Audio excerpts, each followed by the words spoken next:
Hi, this is Jason Fry, the basement guy with Healthy Basement Concepts, and today I want to show you a crawl space that definitely has wetness, water, dampness. It's been dry for a week now, no rain in the Cincinnati area, but if we look here, you can see all this wetness, pretty much water down on the wall here.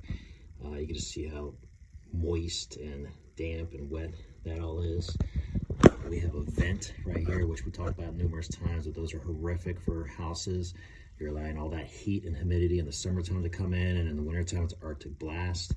And then up in the wood area, you can see how black it is. If we looked really close, you can see the white fungus, the black up in there.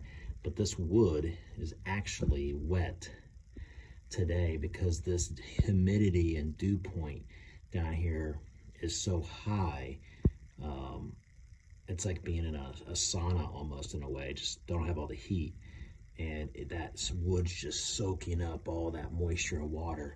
And eventually what's going to happen to this house is that wood is going to start, the joists are going to sink down into the sill plate here and destroy that sill plate, and the wood joists themselves will start to collapse and everything. So this crawl space really needs to get fixed to avoid major repairs down the road, because it's happening soon, that it's going to be getting to the point where joists are going to have to be replaced and everything. So I wanted to show you guys that today. Another thing, the humidity down here is, it's, I can't see on here, but it's 72%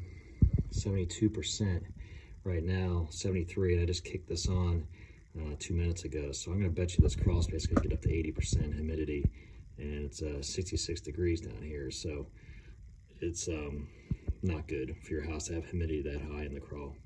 Thank you.